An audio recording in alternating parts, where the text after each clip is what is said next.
Aleluia!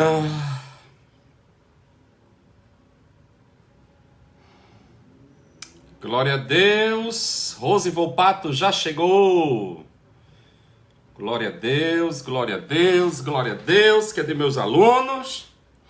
A gente dá férias para os alunos, ó, tá vendo? Já some. Shabbat Shalom a todos, sejam bem-vindos.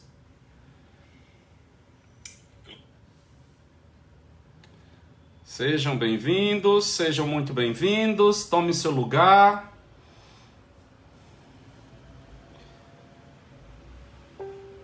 Eu tô me sentindo numa sala de aula, né? As criancinhas chegando para assistir a aula, né? Eu estou compartilhando esta live e eu quero convidar você a fazer o mesmo e compartilhar nas suas redes sociais, no seu Instagram, no seu Orkut, no seu WhatsApp, no seu Facebook, em tudo que você tiver, para que... E eu também quero dar uma orientação, né? De que caso você seja um novo convertido, ou caso você conheça alguém que seja um novo convertido, uma pessoa que está chegando ao Evangelho agora, essas nossas aulas, a partir de hoje, elas são extremamente importantes para uma pessoa que está começando a sua caminhada, que está iniciando a sua caminhada com o Senhor, né, para que possa, assim, solidificar a sua fé, tirar dúvidas a respeito daquilo que são os pontos base da caminhada cristã, da vida cristã. Então, eu deixo aqui a minha recomendação a você que está discipulando alguém, ou que é um discipulador, ou alguém que está começando na fé agora, que você não perca estas ministrações, que você possa ver, que você possa estudá-los.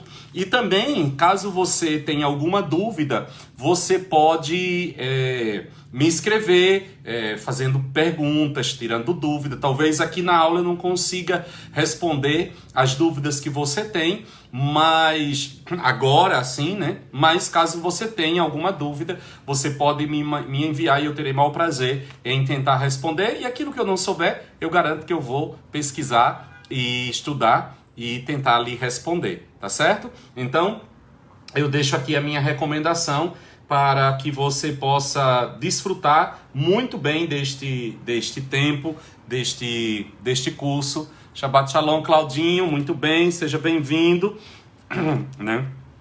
E você possa usufruir desse momento, porque, como eu disse, são ensinos muito importantes na vida de uma pessoa que está caminhando com o Senhor. Uma das coisas que eu percebo nos nossos dias, principalmente nas igrejas pentecostais, neopentecostais, é que devido a alguma dinâmica, né, a forma como os cultos começaram a acontecer, o nosso estilo de culto, nossa maneira de culto, Neide vai me escrever, tá certo?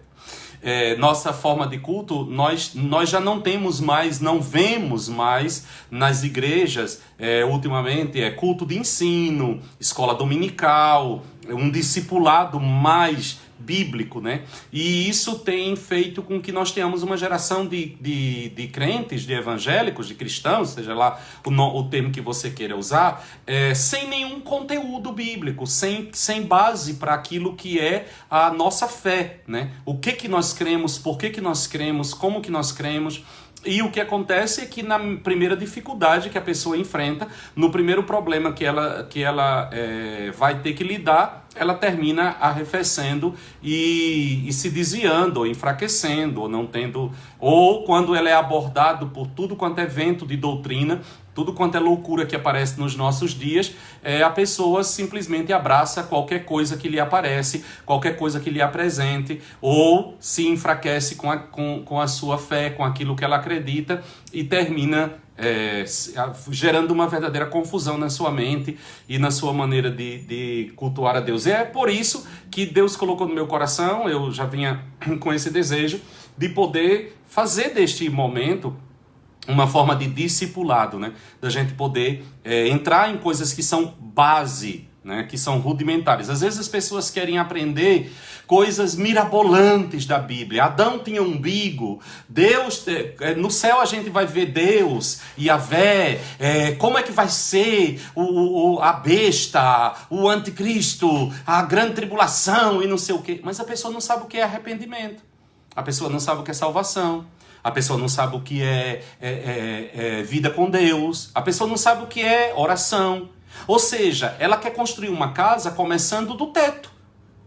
E não tem base, não tem alicerce. Não estou dizendo que essas coisas não são interessantes de serem sabidas. Sim, elas são. Mas você não pode colocar elas como sendo primordiais na sua vida. Porque no dia a dia, é igual você vai comer um bolo de chocolate, para quem gosta de bolo, né? É uma delícia, é uma coisa espetacular. Tá, mas você não pode viver de bolo de chocolate. Né? Você não pode viver dessas sobremesas deliciosas. O que nos sustenta é o feijão com arroz. E na vida cristã, o que nos sustenta são essas coisas bases da nossa fé. Né? Na hora que vem a perrengue, né? Que a dúvida bate a porta, e a dúvida bate a porta de todos nós, o questionamento, né? Os altos e baixos, eles são naturais nas nossas emoções. Se nós não tivermos um firme fundamento na palavra, nós terminamos desistindo. Nós achamos que aquilo que nós experimentamos, aquilo que nós vivenciamos com Deus em um momento da nossa vida, que aquilo não era verdadeiro, que aquilo não era real, que aquilo não se sustenta, quando na realidade o que eu estou passando é por um turbilhão emocional. E aquilo tem um prazo de validade. Então é necessário fundamentar a minha fé. Né? É necessário fundamentar a minha fé. Então esse é o nosso intuito durante este discipulado. Fundamentar com aquilo que é básico a nossa fé. Né? Para que a gente tenha de razão a nossa fé. Né? Nós precisamos ter isso, né, firme dentro de nós. Mas vamos orar, vamos fazer uma oração pedindo a Deus a sua graça, sabedoria do céu, para que neste dia quente, no intervalo entre adoração e aqui eu fui tomar um banho para ver se diminuía o calor, mas está assim pesado o calor aqui hoje.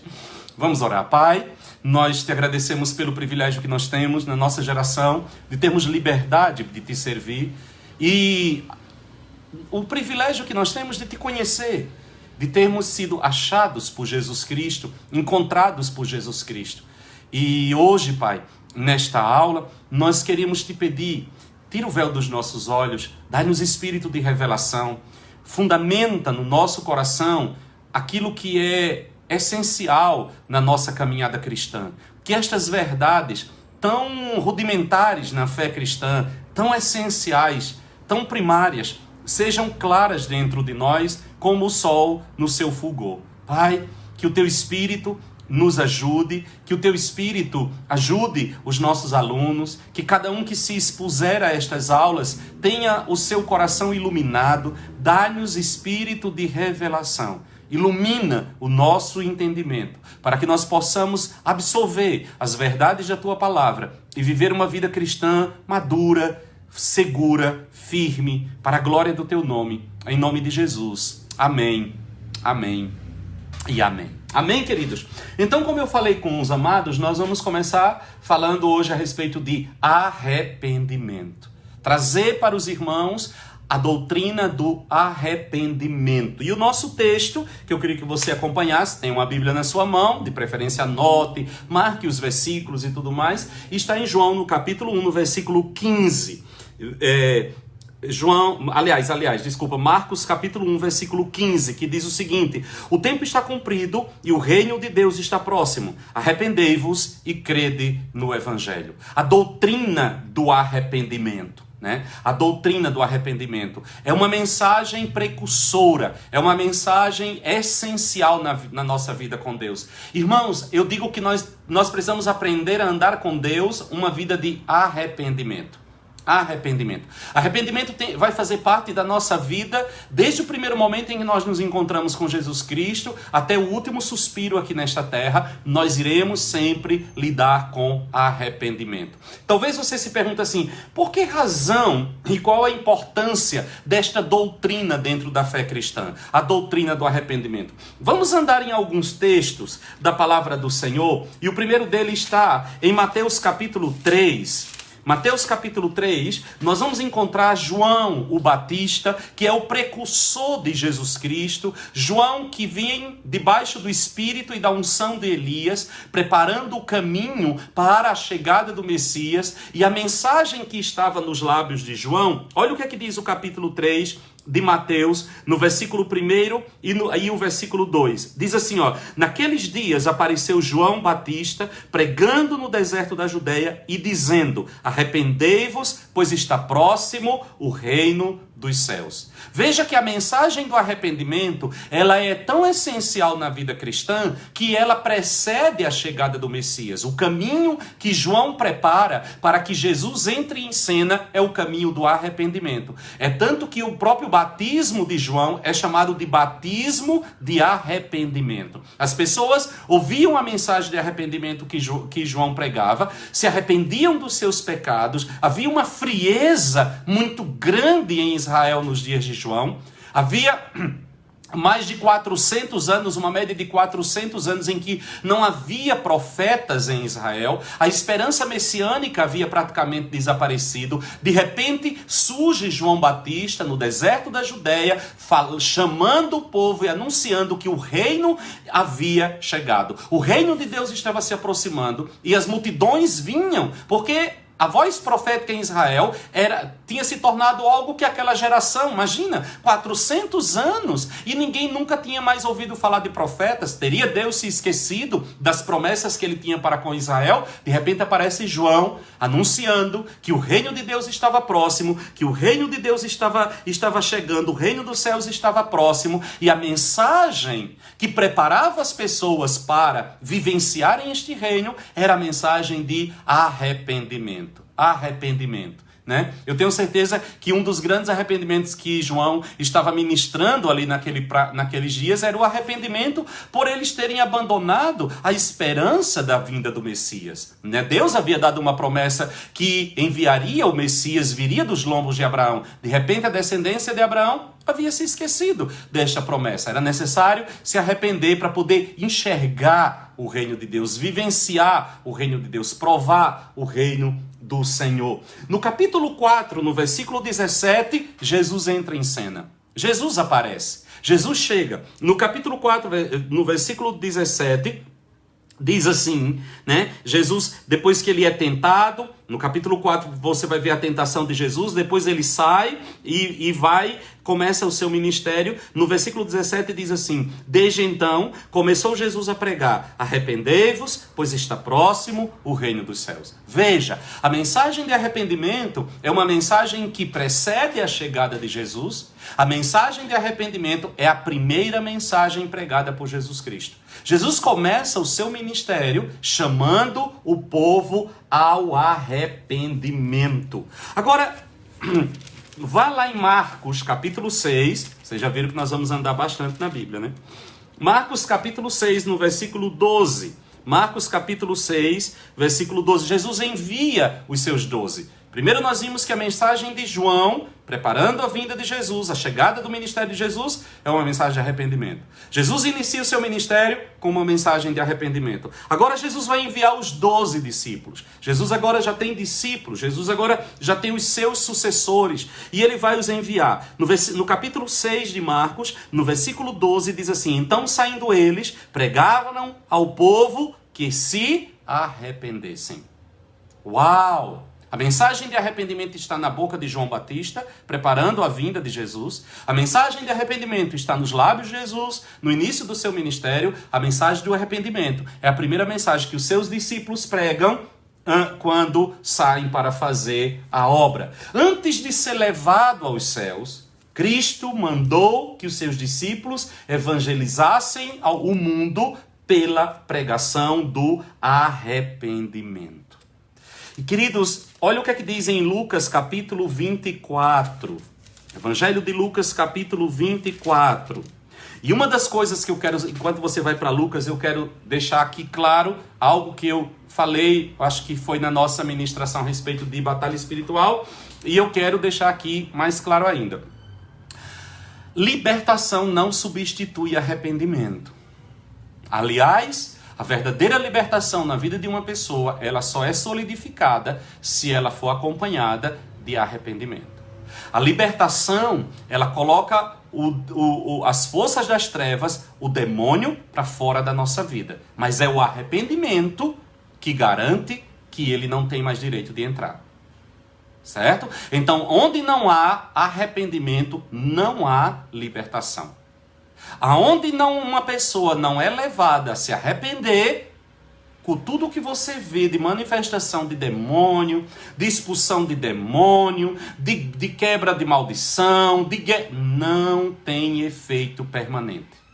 Mexe apenas com as nossas emoções. Mexe apenas com um momento ali da nossa vida. Que pena, Cláudio, que tá ruim, mas você assiste então depois, não deixe de assistir. Mas não é permanente, não é permanente, não é permanente.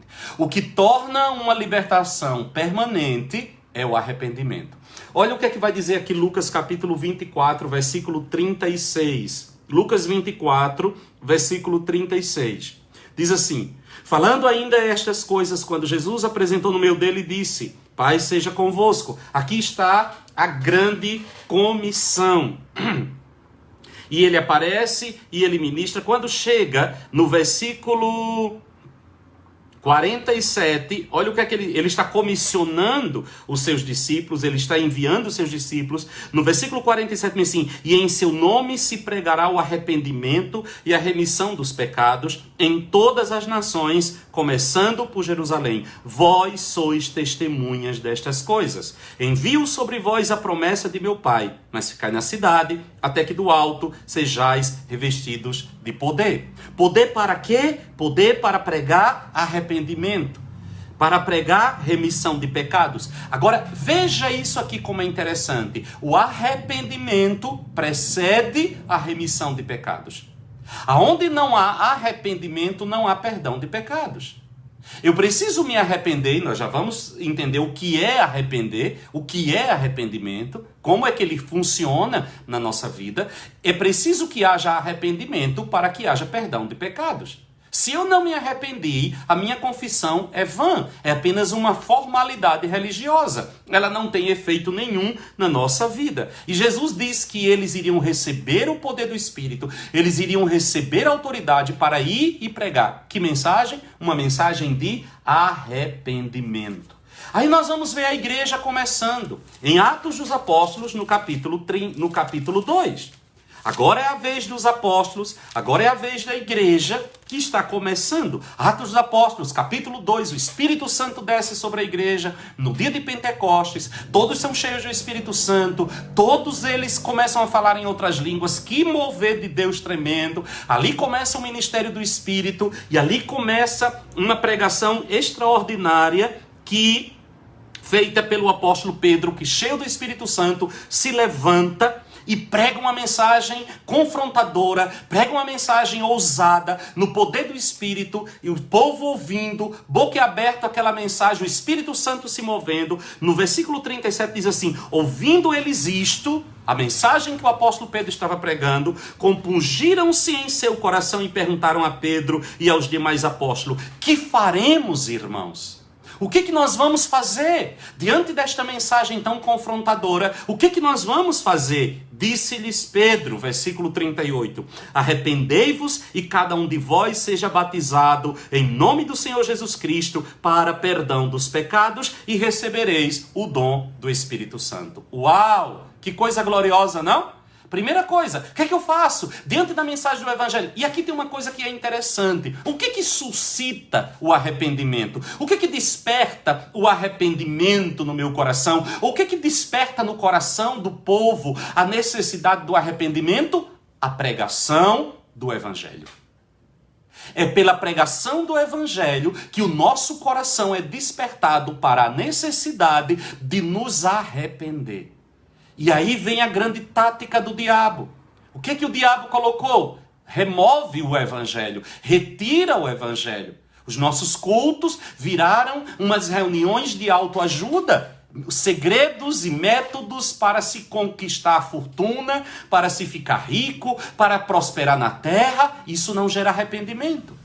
Onde não gera arrependimento, o reino de Deus está longe. Não há perdão, não há libertação, não há transformação, porque o que desperta o arrependimento é a exposição à palavra.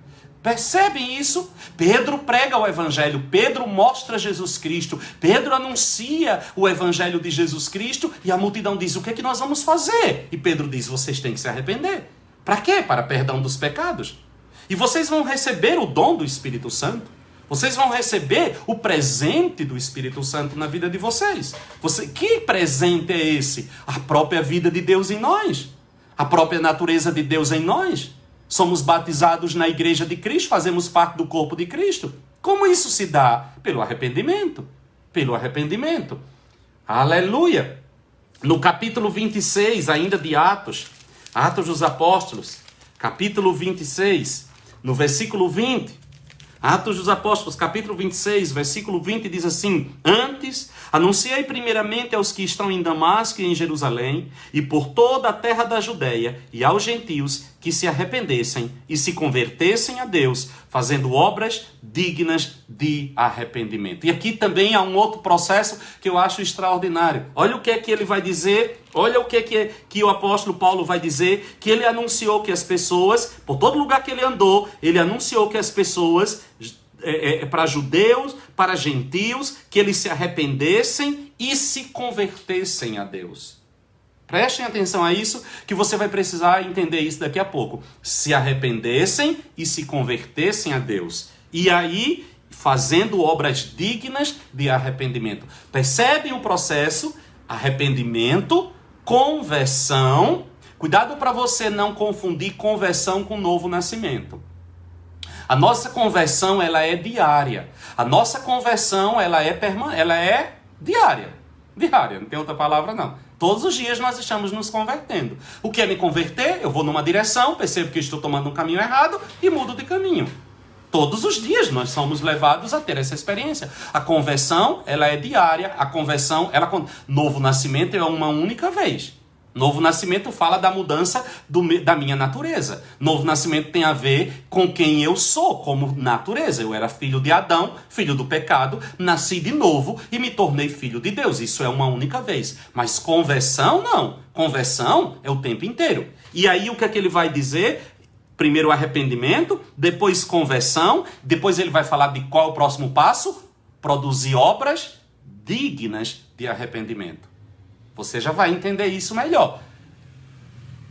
Arrependimento, conversão, produção de obras dignas de arrependimento. São passos na minha caminhada cristã. Eu preciso seguir estes passos. Ainda em Atos dos Apóstolos, volte um pouquinho, capítulo 17, versículo 30... Atos dos Apóstolos, capítulo 17, versículo 30, diz assim: mas Deus, não levando em conta os tempos da ignorância, manda agora que todos os homens, em todos os lugares, se arrependam. Tempo de ignorância. O que é o tempo da ignorância? O tempo em que a verdade não lhe foi exposta. Por que Deus não leva em conta o tempo da ignorância? Mas agora que você não é mais ignorante a verdade, agora, diante da verdade que lhe é exposta, Deus ordena que você se arrependa. Este arrependimento, ele é resultado da exposição da verdade do Evangelho. Lembra do que eu falei? É necessário que você seja exposto à verdade do Evangelho para que esta verdade do Evangelho produza em você este arrependimento. Enquanto eu não me exponho à verdade do Evangelho, eu vou me arrepender do quê? Se eu não tenho consciência daquilo. Se eu não fui anunciado aquela verdade. Percebe o perigo de nós não pregarmos a palavra? Se eu não pregar a palavra, como ouvirão? Se não há quem pregue, diz o apóstolo. Como eles vão ouvir? A necessidade de anunciar é a pregação que produz o arrependimento. Agora é uma escolha minha. Eu posso, diante da ministração da palavra, diante do ensino da palavra, diante da exposição da palavra, eu posso endurecer o meu coração e não me arrepender e permanecer no estado em que eu me encontro, ou eu tomo a atitude correta de me arrepender e mudar de vida, né? Receber perdão e mudar de atitude, trabalhar nas minhas atitudes, mas é necessário que siga esse processo. Irmãos, e se eu não me arrepender? Existe essa possibilidade. Se eu não me arrepender, pastor, eu ouvi a pregação, eu ouvi a palavra, tá bom, ok, mas eu não quero me arrepender. Qual é o resultado então para mim? Capítulo 13 de Lucas vai trazer para nós o resultado de se não houver arrependimento. Capítulo 13, versículo 3. Não vos digo, antes, se não vos arrependerdes, todos, de igual modo, perecereis. Se vocês não se arrepender, todos, de igual modo, perecereis. Versículo 4. Ou aqueles 18 sobre os quais caiu a torre de Siloé e os matou, pensais que foram mais culpados do que todos os outros habitantes de Jerusalém? Não, vos digo, antes, se não vos arrependerdes, todos, de igual modo, perecereis. Agora, prestem atenção nisso. O que é o arrependimento? É a resposta que eu dou à exposição da verdade. Veja a necessidade de expor a verdade. Uma vez que a verdade me é exposta, disse o Senhor Jesus, se eu não me arrepender, eu irei perecer. Condenação. Não há salvação para mim. Condenação eterna. Se eu ouvir a voz do Senhor e endurecer o meu coração, não haverá mais esperança para mim. Agora, é necessário que haja esse processo. Eu preciso da exposição da palavra. Onde não há exposição da palavra, o que vai produzir arrependimento? Deus não leva em conta o tempo da ignorância. A pessoa está escrava, ela nem sabe que é escrava. A pessoa está indo num caminho de abismo, ela nem sabe que ela está indo para o abismo. Que tristeza, né? Mas glória a Deus que a mensagem de salvação e de arrependimento está chegando até nós. Mas aí talvez isso aí vá trazer uma pergunta para você e para mim, né? Tá, Orlando, mas o que é o verdadeiro arrependimento? O que é um verdadeiro arrependimento? Né? O que significa este verdadeiro arrependimento? A palavra no grego para arrependimento é metanoia. Metanoia. Fala de uma mudança de mente, né? Uma mudança de pensamento, é uma decisão. Arrependimento é uma decisão interior firme, é uma mudança de pensamento. De repente eu achava que aquilo era correto, de repente eu achava que aquilo era o padrão, de repente eu achava que aquilo era o que era o normal. Mas a palavra de Deus chegou, né? A palavra de Deus chegou a mim e mostrou-me que minha compreensão acerca daquilo estava equivocada. E uma vez que esta verdade chegou, eu mudo a minha maneira de pensar. Aquilo que eu considerava normal, eu já não considero mais. Aquilo que eu considerava o ideal, já não considero mais. O que aconteceu comigo? Uma metanoia. Eu mudei a minha maneira de pensar. Então, a palavra arrependimento no grego tem a ver com algo interior. E todo o processo de arrependimento, ele começa com uma revolução interior. É necessário que haja uma mudança de pensamento dentro de você. Primeiro, você precisa chegar à conclusão de que Deus está correto e que você estava equivocado. Você está errado. Digamos que você mente, você mentiu. Aí você vai para a palavra. Só que você já está tão acostumado a mentir, todo mundo mente, né? Aí você vai para a palavra. Ou você vai ouvir uma pregação, ou você vai ler a Bíblia. E a Bíblia vai dizer que o pai da mentira é o diabo. E você diz, ué, mas eu sou filho de Deus? Como é que eu posso ter na minha vida algo cujo pai é o diabo se eu sou filho de Deus? E você descobre que os mentirosos não herdarão o reino de Deus. Não vão tomar parte no reino do Senhor. E o que é que isso vai fazer? De repente, aquilo que você considerava normal, de repente, aquilo que você considerava natural, você descobre que aquilo não serve para você. Você mudou a sua maneira de pensar. Você mudou a sua mente. Mas fica só nisso, Orlando? Não. No hebraico, a palavra para arrependimento tem um sentido externo, tem um sentido de dar uma volta, tem um sentido de regressar. É aquilo que eu falei. Você vai num caminho, descobre que aquele caminho está errado, você vira. Isso é arrependimento no hebraico. Fala de uma atitude externa. Aí você vai juntar essas duas coisas, né? De repente, dentro de você, você tomou a consciência de que aquilo estava errado. Você concorda com Deus de que aquilo que você está fazendo, que sentindo, planejando, pensando, aquilo não é o correto. Você passou por uma mudança de pensamento, uma mudança interior. Agora, você vai precisar mudar a sua atitude. Você já não vai mais mentir. A tua atitude externa vai responder a mudança interior. Você ouviu, você entendeu, você concorda com Deus de que aquilo está errado, agora a tua atitude, ela vai mudar. Então eu posso chegar a uma conclusão. Arrependimento é uma mudança interior na minha mente, resultando em uma meia volta ou um regresso, uma virada, algo exterior, numa direção totalmente nova. Eu mudo minha maneira de pensar e, por consequência, eu mudo as minhas atitudes.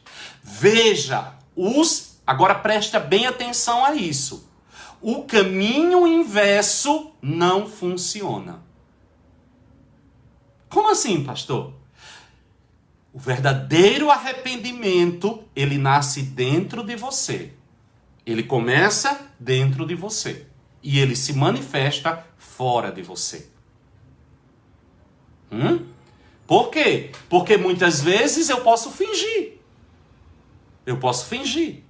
Nós temos uma necessidade de ser aceito no meio. Nós temos uma necessidade de ser aceito no grupo. Então, para ser aceito dentro de um ambiente, eu visto uma capa.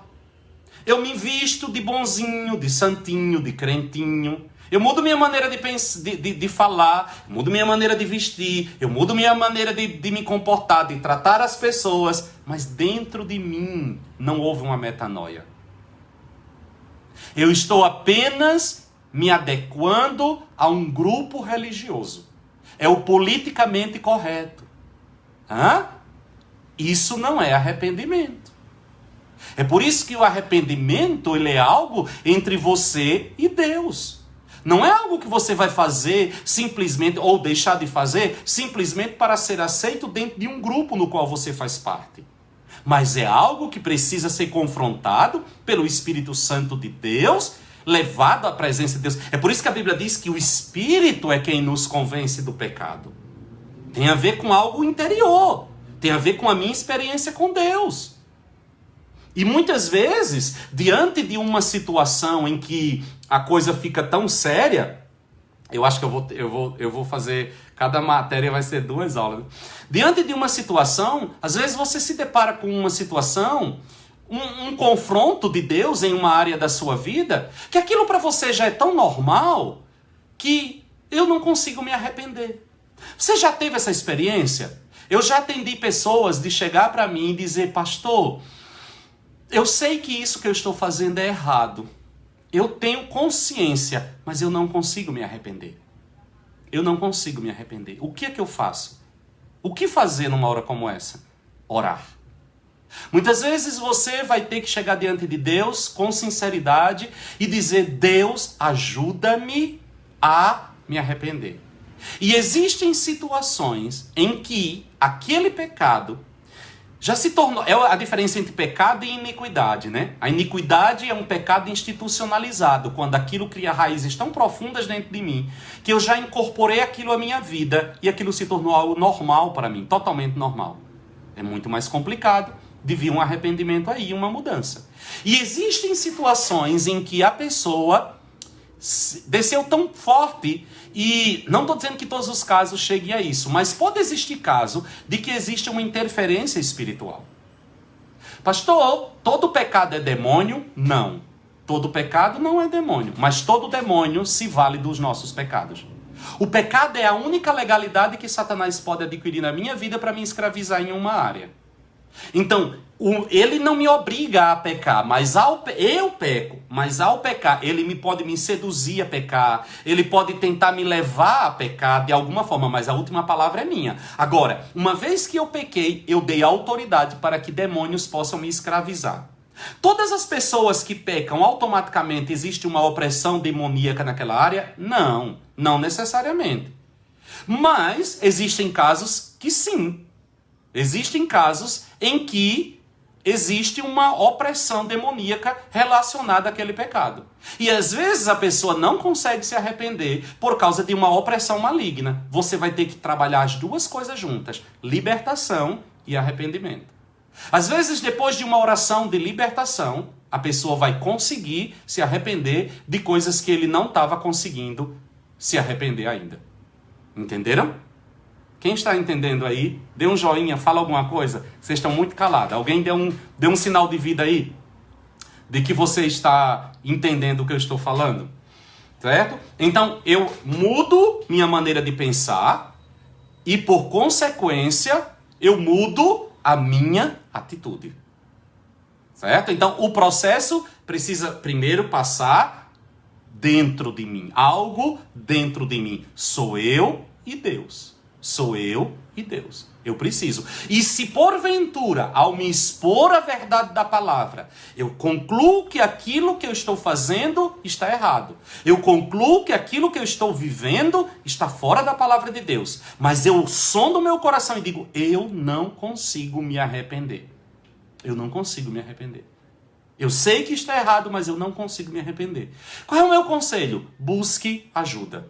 Busque uma pessoa madura na fé, com autoridade, um pastor, um líder, uma pessoa séria com Deus, que creia no Evangelho, que viva o Evangelho, para pedir ajuda a essa pessoa. Você precisa de uma ajuda para vencer essa prisão, porque aquilo já virou uma prisão na sua vida. Precisa passar por um processo. Nós temos um caso que exemplifica muito bem essa questão da mudança de pensamento que gera uma mudança de atitude, que é o arrependimento, que eu diria assim, completo, né? O arrependimento completo. Ele começa com uma mudança de pensamento e ele se conclui numa mudança de atitude, que é a parábola que Jesus contou do filho pródigo. Vocês conhecem a parábola do filho pródigo, né? O moço pede a sua parte da herança, vai embora, gasta tudo que tem com os prazeres deste mundo e termina indo cuidar de porcos e desejando comer as alfarrobas que ele alimentava aqueles porcos. Esse é o máximo da degradação. Imagina que Jesus estava falando para um público de judeus. Judeu não come porco, porco é um animal imundo, nem cria porco, não chega nem perto de porco. Então, para um judeu chegar ao ponto de cuidar de porcos e desejar comer a comida dos porcos, não existe um nível de degradação mais baixo do que esse. Jesus literalmente disse, o rapaz chegou no fundo do poço. Esse é o fundo do poço para um judeu. Aí o que acontece com ele? Diz a Bíblia assim, que caindo ele em si, olha, não foi ninguém dizendo, caindo em si, dentro dele, ele disse, na casa de meu pai, até os empregados têm uma vida muito melhor do que essa que eu estou tendo. Olha o pensamento, dentro dele, ele começa a imaginar a casa do pai. Ele começa a perceber que ele está perdendo algo extraordinário, uma vida muito melhor na casa. Ele imagina, a ideia que ele tinha da casa do pai era de que aquele lugar era um lugar de prisão. Não era assim? Dá a minha parte da herança que eu vou viver minha vida. Eu quero ser livre. Como era que ele via a casa do pai? A imagem que ele tinha da casa do pai era uma prisão. Era um lugar que o sufocava, que tolhia a sua liberdade. Era o último lugar que ele queria estar. De repente, agora ele está no meio de uma situação em que ele começa a lembrar da casa do pai e ele mudou de pensamento acerca da casa do pai. A casa do pai, que antes era uma prisão, agora era o melhor lugar do mundo para ele.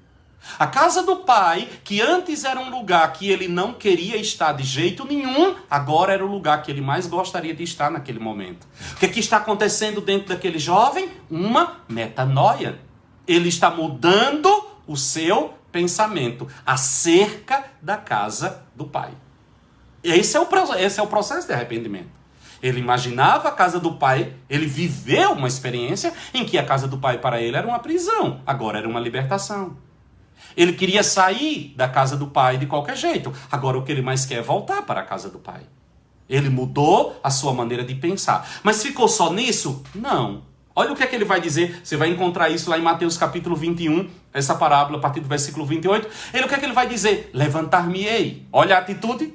Irei ao meu pai e dir-lhe-ei: Pai, pequei contra o céu e perante ti. Já não sou digno de ser chamado teu filho, aceita-me como um dos teus empregados. Eu quero estar nesta casa. Olha que mudança de pensamento. Mas agora, diante da mudança de pensamento, ele toma uma atitude. Ele já se programa para tomar agora uma atitude. Uma atitude que está em linha com a sua mudança de pensamento. Então, primeiro ele muda de pensamento, agora ele muda de atitude. Ele se dispõe aí e vai.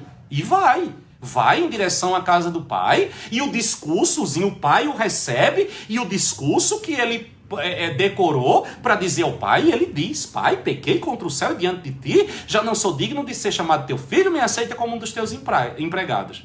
O pai, aparentemente, nem ouve aquilo, né? Mas o que é que o pai faz? O pai o recebe, mostrando que o perdão estava lá. O perdão estava à sua disposição. Ele recebe veste nova, anel no dedo, sandália nos pés, um bezerro cevado, uma festa que vai... Isso é o perdão, isso é o resultado do perdão. Mas o perdão está no fim da linha do processo. O que é o perdão? O perdão é o encontro deste filho com o pai. O perdão é a festa preparada, é o resultado deste perdão. Mas veja que o perdão está no final do processo. Às vezes nós queremos que o perdão venha antes. Não, o perdão não vem antes.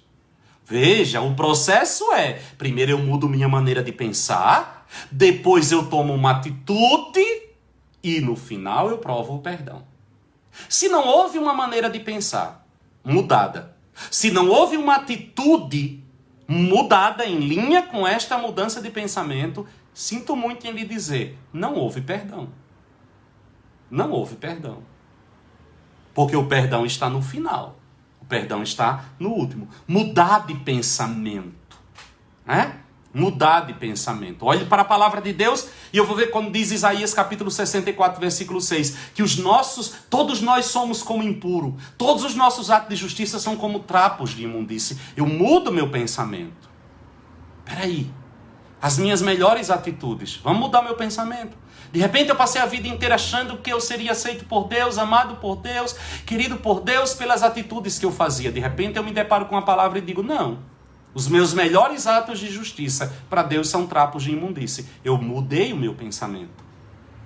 Eu vou para Romanos 3:23. Todos pecaram. Quantas vezes nós nos justificamos? Mas eu não faço mal, não faço mal a ninguém, eu não ofendo ninguém, eu não desejo mal a ninguém, eu honro minha família, eu sou um bom filho, eu sou um bom pai, Aí, essa é a minha maneira de pensar. Vou me arrepender de quê? Do que eu vou me arrepender? Tem muita gente pior do que eu. Quem nunca não disse esse discurso, ou quem nunca ouviu esse discurso, né? Tem tanta gente aí pior do que eu, agora eu vou ter de que me arrepender? Vou me arrepender do quê? Aí você vai para Romanos 3:23 e diz, todos pecaram. E destituídos estão da glória de Deus. Todos. Todos inclui eu?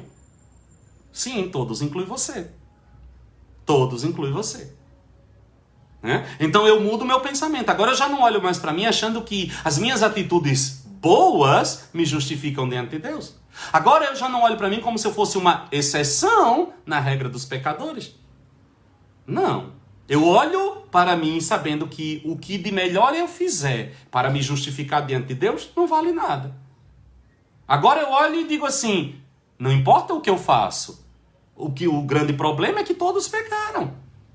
O pecado faz parte. Eu não olho mais para mim como se eu fosse o bom. Eu não olho mais para mim buscando meios de me justificar.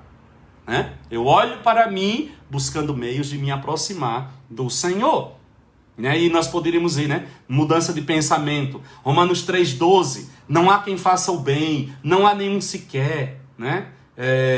Ezequiel capítulo 33, versículo 11. Tão certo como eu vivo, diz o Senhor, que não tenho prazer na morte do ímpio, mas que o ímpio se converta do seu caminho e viva. Convertei-vos dos vossos maus caminhos, pois por que não morrereis? Então eu mudando minha forma de pensar, como aquele jovem, como aquele filho pródigo, mudou a sua maneira de pensar e mudou a sua atitude. A mensagem me confrontou, a palavra chegou até mim, Deus me mostrou que eu estou equivocado, né? De repente eu tomo uma atitude diferente. Aleluia, glória a Deus. Arrependimento implica em duas mudanças: mudança de sentimento e mudança de atitude. Então a primeira mudança é uma mudança de sentimento. Segundo aos Coríntios capítulo 7, versículo 9, esse texto é muito, muito importante. Muito, muito, muito, muito importante. Segundo aos Coríntios capítulo 7, vá para lá e deixa esse texto bem marcado na sua Bíblia. Capítulo 7, versículo 9, diz assim: agora fogo, não porque fostes entristecidos, mas porque fostes entristecidos para o arrependimento. Porque fostes entristecidos segundo Deus, de maneira que por nós não padecestes dano em coisa alguma. Aí versículo 10 ele diz assim: a tristeza segundo Deus opera arrependimento para a salvação, o qual não traz pesar, mas a tristeza do mundo opera a morte. Paulo vai fazer aqui uma diferença entre tristeza segundo Deus e tristeza segundo o mundo. Qual a diferença e o que é o verdadeiro arrependimento? O verdadeiro arrependimento começa com uma tristeza segundo Deus. A tristeza segundo Deus me leva ao arrependimento. A tristeza segundo Deus me faz buscar a Deus. A tristeza segundo Deus me faz confessar os meus pecados. A tristeza segundo Deus produz essa metanoia dentro de mim. Produz essa mudança de pensamento dentro de mim que redunda numa mudança de atitude. Eu feri a santidade de Deus. De repente eu fiz algo que Deus não se agradou. E aquela tristeza no meu coração, aquela dor no meu coração, porque eu feri a Deus. O que ela vai produzir em mim? Ela vai produzir em mim arrependimento. Senhor, me perdoa. Eu não devia ter feito isso. Senhor, o que eu fiz? Me perdoa. Eu venho a ti arrependido. Isso é a tristeza segundo Deus. O que é a tristeza segundo o mundo? Remorso. Remorso. Eu costumo dizer que a tristeza segundo Deus, ela nasce no nosso coração pelo simples fato de nós termos ferido a santidade de Deus. A tristeza segundo o mundo, ela vem pelas consequências que o nosso pecado produziu. Entende? Então você deve se perguntar: eu estou tão arrependido. De repente você mentiu e foi pego na mentira. Aí você chora, se descabela. Eu estou muito arrependido. Sonde o seu coração. Você está arrependido ou você está com remorso? Se ninguém tivesse descoberto a sua mentira, você estaria chorando do mesmo jeito? Eu me lembro de uma situação em que eu estava aconselhando uma pessoa. Eu sempre conto isso quando eu falo sobre essa diferença de tristeza segundo Deus e tristeza segundo o mundo.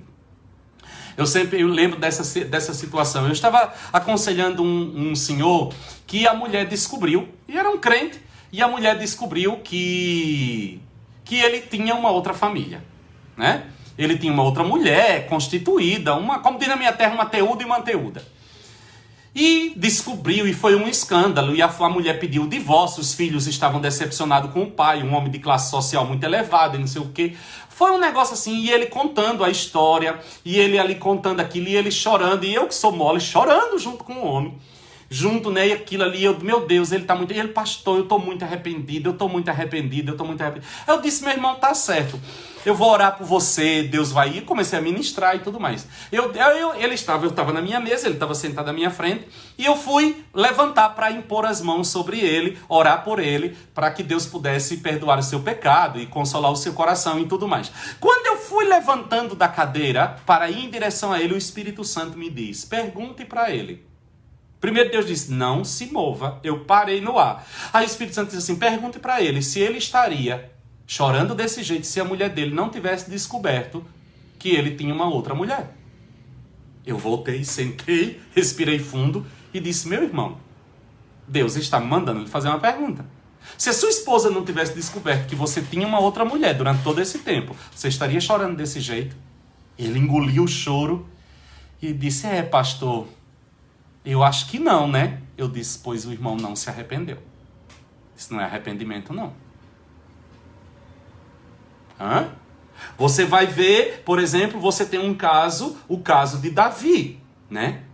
Davi peca, Davi adultera, Davi manda matar o marido de Betseba para poder ficar com ela. É um negócio, e quando Davi acha que tudo estava, ele estava confortável no seu pecado, o profeta Natan entra em cena, né? Chega diante da sala do rei. Nenhum profeta queria fazer esse papel, porque muitos reis mandavam matar os profetas que o confrontavam.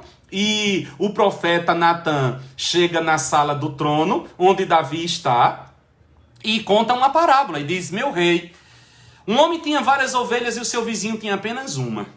Esse que tinha várias ovelhas, um dia chegou um amigo na sua casa e ele disse para o seu servo: vai na casa pula a cerca do meu vizinho e pega a sua única ovelha e mata, para que nós possamos nos deleitar junto com o meu amigo. E o servo vai lá, mata a ovelha e faz o banquete. Aí o profeta Natan diz assim: que merece tal homem, ó rei? E Davi, no senso da sua justiça, se levanta, né? Você já viu que todo mundo que está com a vida toda top é metido a ser justiceiro, né? Justiça para os outros, né? Ele é juiz de todo mundo, ele condena o erro de todo mundo, ele condena o pecado de todo mundo, ele é o santo, santo, santo, santo, 3 vezes santo. Sempre assim. Aí quando você vai ver, só Jesus na causa, né?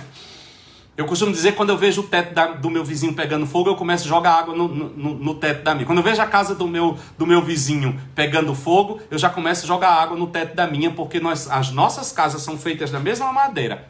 E do jeito que a dele pegou fogo, a minha pode pegar. Então, não sou juiz de ninguém, não emito sentença sobre ninguém, não estou aqui para condenar ninguém. Quem sou eu? Miserável homem que eu sou. Tenho consciência da minha fragilidade. Mas Davi levanta de empáfia e diz: tal homem merece morrer. E aí Natan mete o dedo na cara do rei e diz: tu és o homem, meu rei. Davi cai de joelhos e faz o Salmo 51. E no versículo 4, Davi diz assim: pequei contra ti somente, e fiz o que é mal perante os teus olhos. Davi, ao invés de mandar matar o profeta, Davi cai de joelhos ali, e o peso do pecado vem sobre ele. Davi pecou contra suas mulheres, Davi pecou contra seus filhos, Davi pecou contra Israel, mas naquele momento, a única consciência que Davi tem é que ele pecou contra Deus. E ele diz: olha, Senhor, tu podes tirar tudo de mim, só não apartes de mim o teu espírito.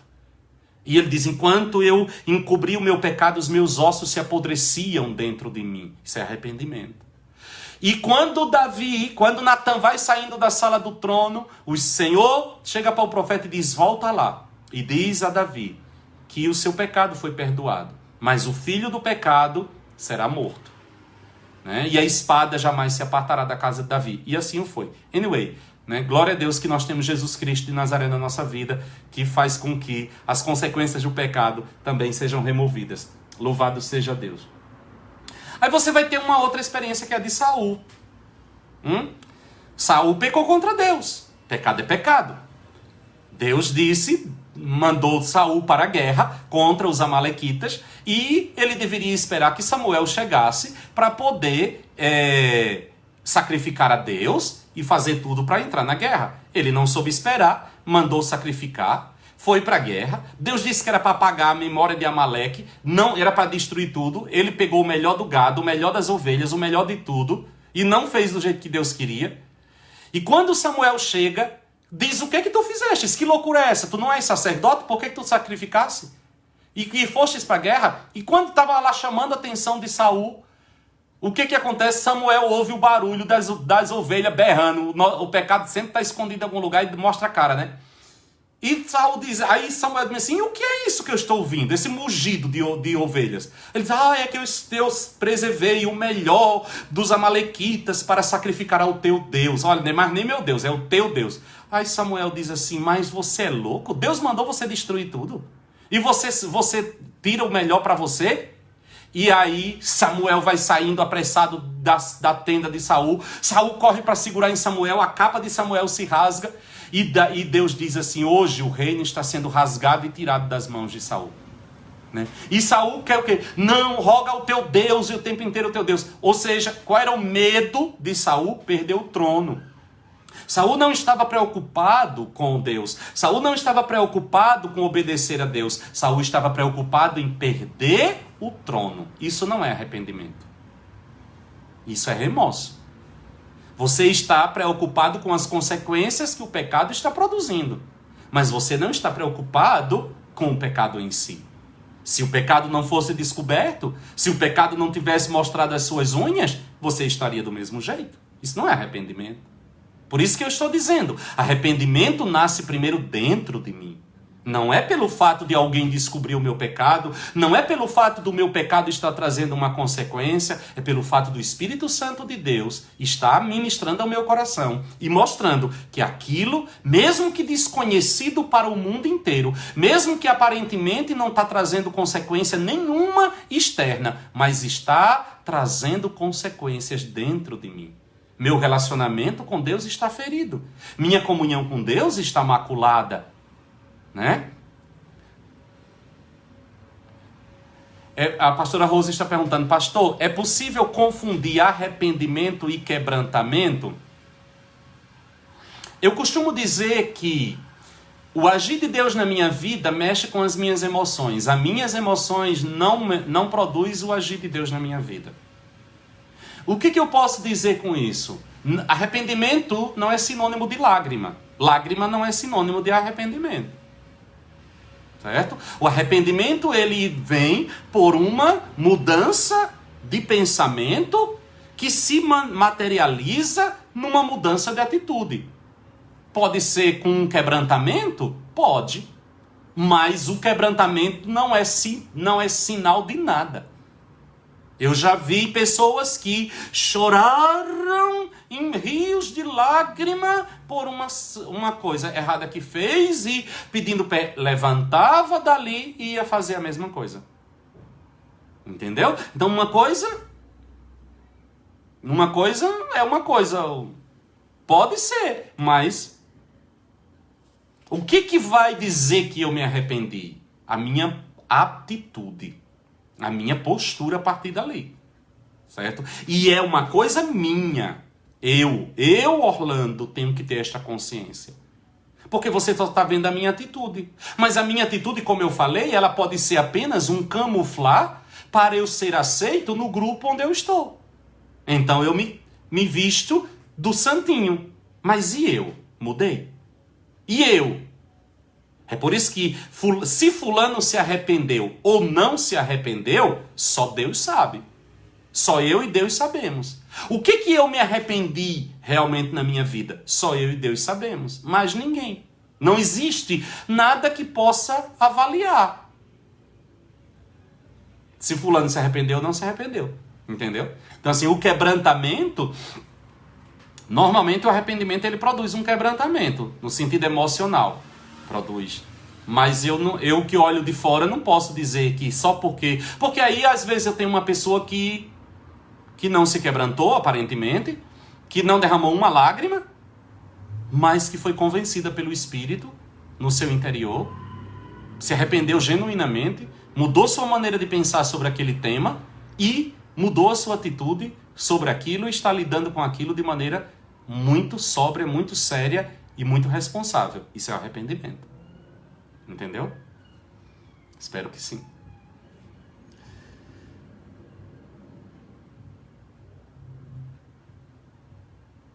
A tristeza, segundo Deus, faz nos tornar do pecado para Deus. A tristeza, segundo Deus, faz com que eu saia do pecado para Deus. A tristeza, segundo o mundo, ele gera... A Sara disse assim, é a intimidade com Deus? Arrependimento? Não, Sara. Não. Arrependimento é uma mudança de pensamento acerca de algo que vai redundar numa mudança de atitude. ok? A falta de arrependimento, ela corta a minha comunhão com Deus. O verdadeiro arrependimento restaura a minha comunhão com Deus, ok? Então, é isso. A tristeza segundo Deus produz esse arrependimento. A tristeza segundo o mundo, eu costumo dizer que é orgulho ferido. De repente você está com o seu orgulho ferido. Você não consegue olhar para você e se encarar sabendo que você transgrediu algo que você não aceita de jeito nenhum que você tenha transgredido. Mas nós vamos ficar por aqui e na próxima aula, passa rápido, né? Mas nós estamos a 1 hora e eu quero ser fiel a esta 1 hora. Na próxima aula nós continuamos e encerramos esse tema sobre arrependimento, porque tem pontos aqui importantes, né? E porque eu vou falar sobre arrependimento implica em mudança de propósito. Na próxima aula eu continuo e nós vamos um passo de cada vez para que nós tenhamos um discipulado bem fundamentado. Tá bom? Espero que vocês tenham entendido, aprendido. Ficou alguma dúvida? Não se esqueça, você pode me mandar e eu terei maior prazer em responder. Já acabou, Rose, 1 hora. E terei maior prazer em responder se você teve alguma dúvida e assim a gente vai prosseguindo, tá bom? Pai, eu te agradeço por este momento precioso em que nós aqui estivemos e estamos aprendendo da Tua Palavra, mergulhando nas Tuas verdades e que o conhecimento da Tua Palavra produza em nós mudança de pensamento, que gere mudança de atitudes, Pai. Eu te peço nesta hora, se porventura existe alguma coisa na nossa vida que esteja nos atrapalhando, quebrando nossa comunhão contigo, interferindo no nosso relacionamento contigo, que pelo poder do Teu Espírito traz luz, traz entendimento, para que nós possamos nos arrepender. Para que nós possamos nos arrepender. Sonda-nos, ó Espírito Santo de Deus, sonda o nosso coração, vê se há em nós alguma coisa que está fora. Traz luz, quebranta-nos, para que nós possamos mudar nossa maneira de pensar e, por consequência, mudar nossas atitudes e ter nosso relacionamento contigo, Pai, restaurado nesta área. E nós daremos a Ti toda a honra e toda a glória, em nome de Jesus. Amém, amém e amém. Amém, queridos? Não esqueça, amanhã às 7 horas da noite, nosso culto, e amanhã é Santa Ceia. Amanhã nós teremos um culto festivo, super legal, muito bonito, e Santa Ceia do Senhor. Prepare o pão, prepare o cálice, para que nós possamos ceiar. Às 7 horas da noite, horário daqui da Inglaterra, e às 3 horas da tarde, horário do Brasil. Tá bom? Deus te abençoe, fique com Deus, e na próxima sexta-feira, um abraço para o meu querido amigo pastor Henrique. E na próxima sexta-feira nós continuamos falando sobre arrependimento. Tá bom? Deus te abençoe, fique com Deus. Shabbat Shalom.